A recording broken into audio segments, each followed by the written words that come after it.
अच्छा सुनो, सब्सक्राइब करते वक्त ना घंटी बजा देना ताकि जब मैं ऑनलाइन आऊँ तो तुम्हारे फोन की भी नमस्कार दोस्तों, आप सभी का स्वागत है हमारे YouTube चैनल पर। तो दोस्तों आज हम बात करेंगे डीएलएड एग्जाम 2020। तो दोस्तों आज हमारी तारीख हो चुकी है 23 अप्रैल 2020 की। हम बड़ी अपडेट्स को देखने वाले हैं और सबसे पहले बात करेंगे टुडे ब्रेकिंग न्यूज। जी हाँ दोस्तों, आज की बड़ी अपडेट्स क्या है उसको जरा देखते हैं। और आपको बता दें सबसे पहले कि हमारा जो लॉकडाउन है वो दोस्तों 3 मई को खत्म होने वाला है।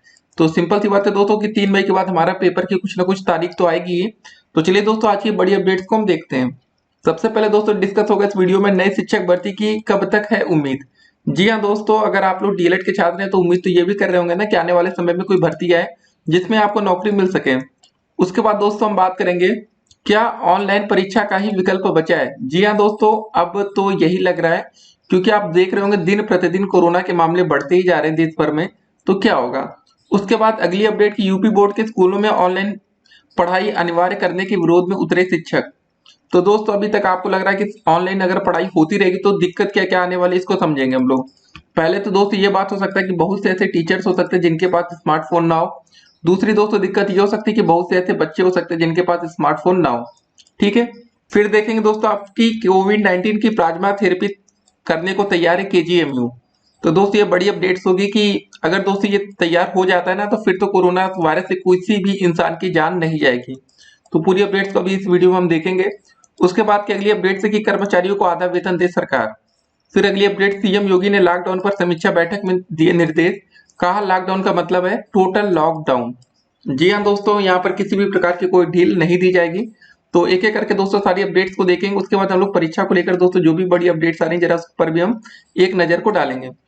देखिए क्या है, डीयू के छात्रों को दिसंबर की परीक्षा के परिणाम का है इंतजार। उसके बाद दोस्तों अपडेट्स देखेंगे। डीयू के शिक्षकों ने किया ऑनलाइन परीक्षा और ऑनलाइन फॉर्म का विरोध।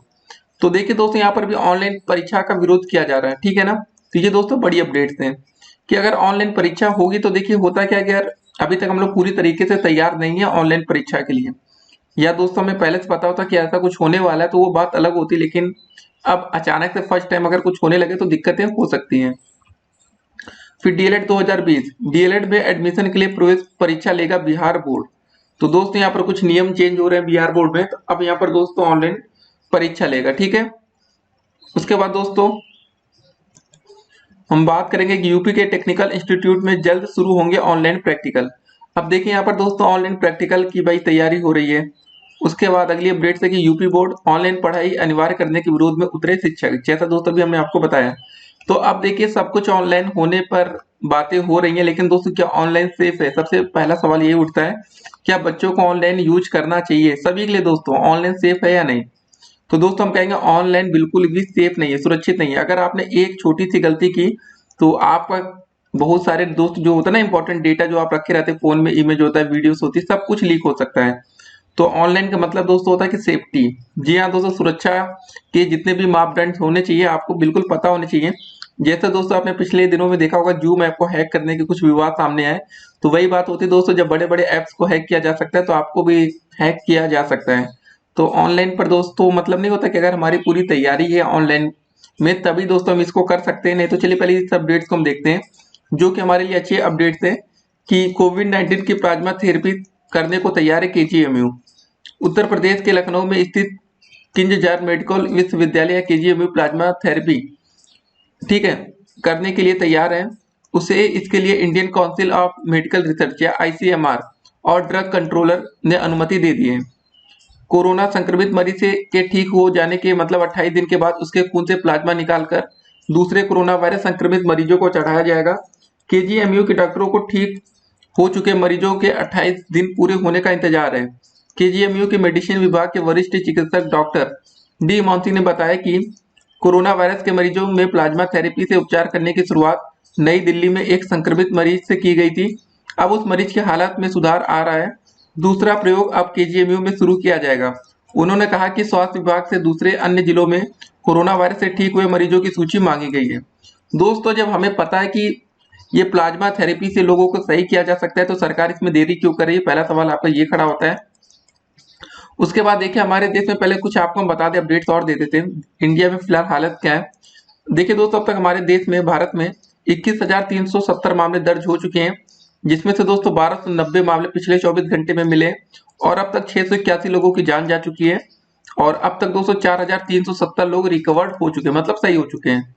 अगर दोस्तों हमारे पास 4370, ठीक है ना, ये दोस्तों नंबर बहुत ही बड़ा होता है 4370। अगर दोस्तों इनका अगर हम प्लाज्मा निकाल लें तो कम से कम मान के चलेंगे, अगर एक व्यक्ति से 2 लोगों की जान बचती है तो मतलब सिंपल सी बात होगी दोस्तों, 2 से गुणा कर देंगे तो कितना हो जाएगा हमारा 8740।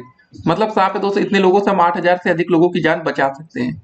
तो ये कितनी अच्छी खबर है। लेकिन अब सरकार को दोस्तों इस पर बहुत ही सीरियस एक्शन लेना पड़ेगा कि कम से कम समय में जो 681 लोगों की जान गई थी हमारे यहाँ, अगर दोस्तों प्लाज्मा थेरेपी स्टार्टिंग दोस्तों हो चुकी होती तो अब किसी भी व्यक्ति की पहली बात तो जान ही नहीं जाएगी। तो ये एक अच्छी खबर है। तो देखते हैं सरकार अब इसको लेकर कितनी सीरियस होगी आने वाले समय में। अब पहले हम आपको बता देते कि क्या है प्लाज्मा थेरेपी, आप भी समझ लीजिए, आप लोग भी स्टूडेंट्स हैं और टीचर्स भी बनेंगे आगे चलकर। कोरोना वायरस से संक्रमित मरीज के ठीक होने पर कम से कम 28 दिन के बाद उसके एंटीबॉडीज तत्व दूसरे संक्रमित मरीज के शरीर में ट्रांसफर करने के लिए ठीक हुए मरीज का ब्लड प्लाज्मा चढ़ाया जाता है। इसका फायदा यह है कि संक्रमित मरीज की रोग प्रतिरोधक क्षमता काफी तेजी से बढ़ती है और उसका कोरोना संक्रमण जल्द ठीक होने की उम्मीद काफी हद तक बढ़ जाती है।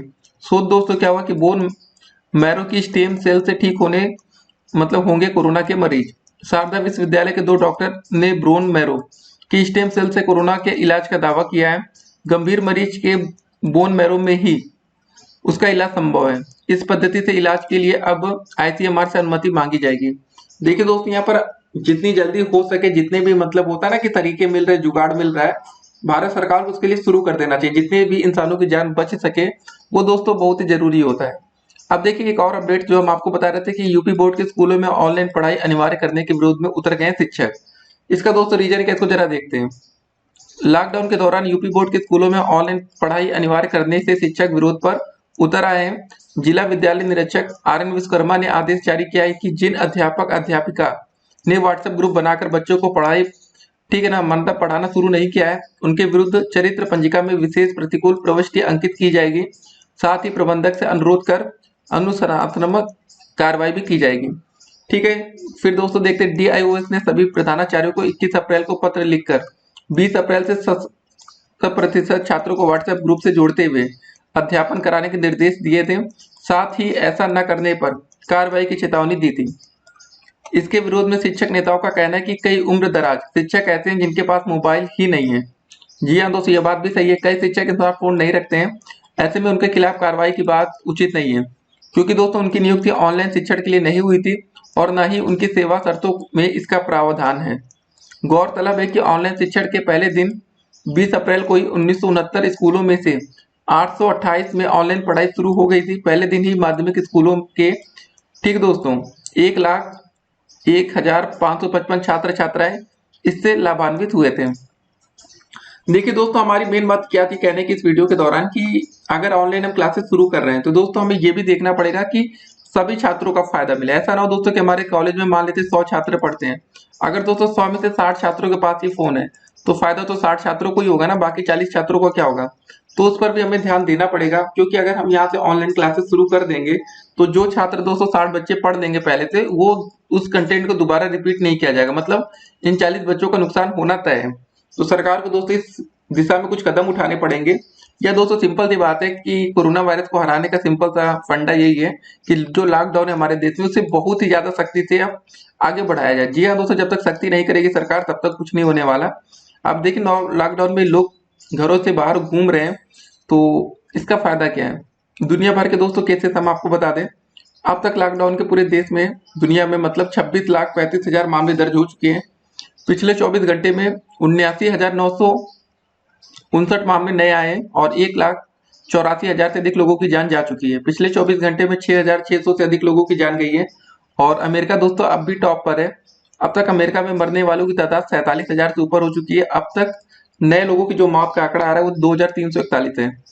ठीक है ना। स्पेन में दोस्तों 2 लाख से अधिक लोगों को संक्रमण हो चुका है। इटली में 1,87,000, फ्रांस में 1,59,000। तो दोस्तों आप यहाँ एक चीज देख रहे होंगे, फ्रांस और इटली में दोस्तों काफी संख्या में कमी आई। जिस हिसाब से ये तेजी से ग्रो कर रहा था उस हिसाब से दोस्तों यहाँ कमी देखने को मिल रही है। तो मतलब साफ है कि इटली सरकार ने कुछ न कुछ इसका अब जुगाड़ लगा लिया है। संक्रमण बढ़ रहा है लेकिन वो स्पीड नहीं है जो अमेरिका के पास है। देखिए फिर से 24 घंटे में 29,973 मामले दर्ज किए गए मतलब साफ है कि अमेरिका में कोरोना के मामले बढ़ते ही जा रहे हैं, तो वहां पर अभी कुछ ना कुछ दिक्कतें होंगी। अब तो पूरे दुनिया में 7,17,444 लोगों ने अपनी जान बचा ली है कोरोना वायरस से, मतलब उनका संक्रमण ठीक हो चुका है। खतरे की बात दोस्तों ये दिक्कत की बात की 56,000 से अधिक लोग भी मतलब सीरियस या क्रिटिकल केस में चल रहे हैं। और आपको पता होगा कि सीरियस में जो जाता है वो उनकी बचने की उम्मीद काफी कम होती है। तो अब दोस्तों देखने वाली बात होगी सरकार आगे चलकर क्या करेगी। तो देखिए अपडेट्स ये आई थी उत्तर प्रदेश से कि कोविड-19 की प्लाज्मा थेरेपी करने को तैयार है केजीएमयू। उसके बाद देखिए उत्तर प्रदेश के 11 जिले हुए कोरोना से मुक्त, देखिए लिस्ट वो तो आप लोग समझ गए होंगे कौन कौन से हैं। तो अब देखिए यहाँ पर दोस्तों ऑनलाइन प्रैक्टिकल शुरू होने वाला है यूपी के टेक्निकल इंस्टीट्यूट्स में। और उत्तर प्रदेश में कोरोना के मतलब 112 नए मामले आए सामने, 1449 पहुंचा आंकड़ा। अब देखिए हमारे प्रदेश में भी काफी तेजी से दोस्तों कोरोना के मामले बढ़ रहे हैं। देखिए 1400 मतलब 1,500 के करीब दोस्तों हम आ चुके हैं। तो अब ये खतरे की घंटी बज चुकी है। उसके बाद देखिए यूपी के अन्य खबरें हम लोग देखते हैं। तो जैसा दोस्तों हमने बताया कि भाई ऑनलाइन पढ़ाई के विरोध में उतर गए शिक्षक, और शराब कारोबारी को दामाद समेत भेजा जेल, बंद हो चुके हैं 500 वाले नोट मिले। ठीक है। उसके बाद देखिए वाराणसी प्रभारी को बुखार हुआ, पूरी पुलिस चौकी समेत 15 पुलिसकर्मी क्वारंटाइन हो गए। कोरोना मेरठ में भाजपा के सांसद, विधायक, एमएलसी सब होम क्वारंटाइन में है। कानपुर में अर्थी को कंधा देकर मुस्लिमों ने पेश की एक मिसाल, अच्छी खबर है ये। व्यापारियों के लिए राहत भरी खबर, लॉकडाउन के चलते जीएसटी भरने से छूट देगी यूपी सरकार। एक और अच्छी खबर, कोरोना हेल्पलाइन लोग मंगवा रहे हैं शक्तिवर्धक और प्रेगनेंसी टेस्ट किट भी। ठीक है दोस्तों ये सब चीजें। उसके बाद उड़ीसा से 16 दिन में पैदल पहुंचे लखनऊ, पैरों में पड़े छाले। तो दोस्तों देखिए 16 दिन लग गए पैदल आने में। अच्छी बात है, कोशिश काफी अच्छी की इन्होंने, लेकिन जहां थे वहीं इनको रहना चाहिए। सरकार को पूरी व्यवस्था करनी चाहिए दोस्त इनके लिए भी, कि कोई भी लोग अब कहीं से पैदल ना निकले। मतलब सिंपल सी बात है, अगर आपको भूख लगेगी, खाना नहीं मिलेगा, तभी आप इतने बड़े डिसीजन को लेंगे। अगली अपडेट हमारी क्या है कि यूपी में ऐसा जिला जहां लॉकडाउन से पहले नहीं था एक भी मरीज, अब दोस्तों 114 पॉजिटिव हो चुके हैं। तो देखिए यही होता है ना, कितनी तेजी से संख्या बढ़ती रहती है। और उसके बाद मौलाना साद की ससुराल के आसपास का इलाका बना कोरोना का हॉट स्पॉट। ये दोस्तों अपडेट्स है उत्तर प्रदेश की। तो ये सब सारी दोस्तों बड़ी अपडेट्स हमने देख लिया। अब दोस्तों हम बात करेंगे कि अब आगे क्या क्या होने वाला है। सबसे पहले दोस्तों बात हमारी यही पर होगी कि नई शिक्षक भर्ती 2020 को लेकर क्या उम्मीद है। ठीक है, क्या 2020 में कोई नौकरी आएगी या नहीं आएगी। अब देखिए सिंपल सी बात है, आपको समझ में आ गया होगा कि 2020 में जो शिक्षक भर्ती आने वाली थी, अब उसकी उम्मीद लगभग लगभग कम होती जा रही है। जी हाँ दोस्तों, खत्म होती जा रही है। उसका दोस्तों रीजन यही है कि आपको पता कोरोना वायरस का संक्रमण है ना, 3 मई को दोस्तों हो सकता है कि हमारा लॉकडाउन समाप्त कर दिया जाए, लेकिन अब वो पहले वाला माहौल नहीं रहेगा देश में। जैसे कि आप लोग नहीं होता कि बिल्कुल बेझिझक आप मार्केट में घूमने निकल जाए। तो सरकार दोस्तों इस पर सख्ती से पालन करेगी। देखिए सरकार अब क्या क्या कर सकती है, सरकार के पास कितना काम, अब यही होगा कि अब सरकार को सब कुछ तो सरकार को ही देखना है। देखिए दोस्तों काफी दिक्कतें आने वाली है आने वाले समय में, तो आप लोग को भी उसके लिए तैयार रहना है। कुछ और अपडेट्स अपने दोस्तों जैसे आपको दिया कि कर्मचारियों को आधा वेतन दे सरकार। ठीक है ना दोस्तों, क्या अपडेट थी। देखिए कारोबारियों ने सरकार से कर्मचारियों को बिना काम के तनख्वाह न देने की मांग की। कारोबारियों ने कहा कि सरकार ने कर्मचारियों को जो पीएफ देने की बात कही है, उसकी जगह उन्हें आधी तनख्वाह सरकार की तरफ से दे दी जाए।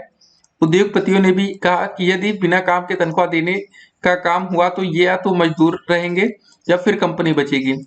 बिना सरकार की मदद के व्यवस्था बनाए रखना संभव नहीं होगा।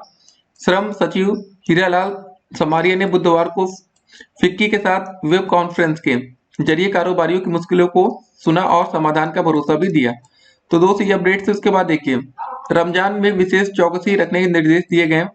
मुख्यमंत्री योगी आदित्यनाथ ने कहा कि लॉकडाउन का सख्ती से पालन हो, कहीं पर भी भीड़ नहीं जुटने पाए। तो दोस्तों ये अपडेट्स आई है। देखिए सिंपल सी बात है, इस समय आप लोग को घरों में रहना है, ये गलती मत करिएगा। कोरोना वायरस का संक्रमण है अभी दोस्तों, जब तक इसकी दवा नहीं बन जाती आप घर से बाहर जाने का रिस्क मत ले। अगर कोरोना का संक्रमण होता है दोस्तों तो उसके साथ साथ आपके साथ साथ आपका पूरा परिवार खतरे में होगा। देखिए हो सकता है कि आपकी जान बच जाए, हो सकता है कि आपके यहाँ सभी लोग बच जाएं, लेकिन आपके चक्कर में कितने लोगों को कोरोना होगा ये कोई नहीं जानता। तो ये दोस्तों 1 से 2, 2 से 4, 4 से 8 बहुत तेजी से फैलने वाला रोग है। फिलहाल आपको घरों में रहना है और बच के रहना है।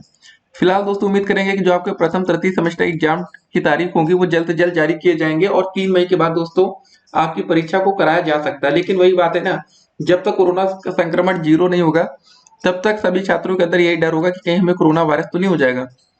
क्योंकि इस समय आप लोग देख रहे होंगे कि पहली बात तो कोरोना का कोई जो लक्षण है वो दिखाई नहीं पड़ता। अब उसके बाद मान लेते किसी बच्चे की तबीयत खराब है और पेपर आपका शुरू कर दिया जाएगा, तो क्या होगा? अगर वो छात्र पेपर देना चाहे तब, कभी कभी होता है ना, आपको हल्का बुखार खांसी जुकाम होता है तो आप पेपर देने चले जाते हैं। मान लेते हो ऐसी कोई कंडीशन बनेगी तो किसी को पता तो होगा नहीं कि सामने वाले को कोरोना वायरस का संक्रमण है या नहीं। तो काफी दोस्तों देखिए दिक्कतें आने वाली। तो मतलब साफ है कि अभी कुछ दिन तक हम लोग परीक्षा की कोई उम्मीद ना करें तो ही बेहतर होगा, क्योंकि आपको पता है कि इसका जो संक्रमण है काफी तेजी से दुनिया भर में फैल रहा है। तो सरकार इस पर ध्यान जरूर दे रही होगी।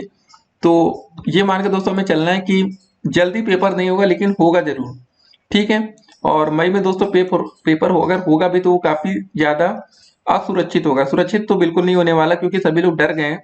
और आपको और बता दें, जैसे कि मैं आपको बता था कि 20 अप्रैल के बाद आपको कुछ छूट मिलने वाली थी। कहीं कहीं दोस्तों छूट भी मिली, तो हमने बात की तो दोस्तों काफी जगह ऐसे हो गए ना कि लोग अब काम करने को तैयार ही नहीं है। जी हाँ दोस्तों, सबके मन में एक ही सवाल आ रहा है और एक ही बात वो कह रहे हैं कि जान है तो जहान है। कहेंगे दोस्तों कि अगर हम 1 महीने बाद भी काम करेंगे तो भी हमारा काम चल जाएगा। क्योंकि दोस्तों अगर आपने पैसे कमा के 2 लाख 5 लाख रुपए अगर अपने अकाउंट पे रखे हैं तो किस लिए रखे हैं? ऐसे ही मुसीबत के वक्त के लिए ही आपने पैसे जमा किए होंगे ना। तो बस सिंपल सी बात है। तो कोई इस समय आप काम करने को भी तैयार नहीं हो पा रहा है। देखिए हमारे जो मजदूर वर्ग हैं, या दोस्तों जिनको कह सकते हैं जो दूर कहीं फंसे हैं, सिर्फ काम करने के लिए वही तैयार होंगे। अगर जो लोग अपने घरों पर आज के दिन पहुंच चुके हैं सुरक्षित, वो अब काम ही नहीं करेंगे कुछ दिन तक। क्योंकि दोस्तों उनको पता है कि जान है तो जहान है। और जब तक दोस्तों इसकी कोई वैक्सीन दवा नहीं बन जाती तब तक काम करना बिल्कुल भी सुरक्षित नहीं होगा। इसलिए घरों में रहें, क्योंकि जानते हैं कि अगर आप काम शुरू होगा तो मतलब साफ है कि वहां पर एक बड़ी मात्रा में भीड़ इकट्ठा होगी। और भीड़ से दोस्तों नुकसान किसको होगा? सभी लोगों को होगा। तो भीड़ इकट्ठा होने से आपको बचना है। अगर आप कहीं पर कुछ काम भी हो रहा है तो आपको सोशल डिस्टेंसिंग मेंटेन रखना है। कम से कम 1-1 मीटर की दोस्तों आपको दूरी बनाकर रखनी पड़ेगी। लेकिन हम तो ये कहेंगे कि आप अधिक से अधिक दूरी बनाएं। 1 मीटर वाला फंडे को 2 मीटर में कर दीजिए, 2 को 4 में कर दीजिए। जितना दूर दोस्तों रहेगा उतनी ही सही रहेगा, ठीक है। तो अभी दोस्तों जैसे ही आपकी परीक्षा की तारीख जारी की जाएगी हम आपको अपडेट करके बता देंगे। और जो आपकी नए शिक्षक भर्ती की दोस्तों जो आप बात हो रही कि कब तक उम्मीद है, देखिए अभी दोस्तों उम्मीद करना ही बेकार है। सिंपल सी बात है, अभी आप लोग उम्मीद ही मत करिए। हाँ, लेकिन लेखपाल की जो दोस्तों 5200 वैकेंसी आने वाली है, हो सकता है कि वो लॉकडाउन के बाद आएगी। अगर लॉकडाउन खत्म होगा तो हमारी नई शिक्षक भर्ती भी आ जाएगी। एक बात और आपको बता दें, तो आप लोग नौकरी को लेकर बिल्कुल अभी परेशान मत होइएगा, क्योंकि अभी आप लोग घर में रहिए, सुरक्षित रहिए। नई शिक्षक भर्ती और लेखपाल की भर्ती दोस्तों हो सकता है कि दोनों एक साथ में देखने को मिल सकती है। तो जैसे कि लेखपाल भर्ती को भी यही कहा गया था कि जब लॉकडाउन समाप्त होगा उसके बाद ये भर्ती आएगी। वैसे ही दोस्तों नए शिक्षक भर्ती भी आपके लॉकडाउन के बाद आएगी, तो वेट एंड वॉच करेंगे। प्रथम और तृतीय सेमेस्टर एग्जाम डेट 2020 को लेकर बस यही है दोस्तों। तैयारी पूरी रखिए, परीक्षा के लिए तैयार रहिए, और उसके बाद द्वितीय और चतुर्थ सेमेस्टर की भी तैयारी शुरू कर दीजिए। फिर मिलते हैं अगली वीडियो में। और दोस्तों मैं आपको बता दें कि अगले एक हफ्ते के अंदर हमारा यूट्यूब चैनल, मतलब साफ है दोस्तों, आज 23 अप्रैल की तारीख दिख रही है, 30 अप्रैल से पहले सेकंड सेमेस्टर का कंप्लीट सिलेबस कंप्लीट हम करके दिखाएंगे। फोर्थ सेमेस्टर सब कुछ कंप्लीट है, खाली सेकंड सेमेस्टर की दोस्तों कुछ वीडियोस बच रही हैं। 30 अप्रैल से पहले हमारा टारगेट है और उसे हम पूरा करेंगे। फिर मिलेंगे अगली वीडियो में, तब तक के लिए स्टे कनेक्टेड।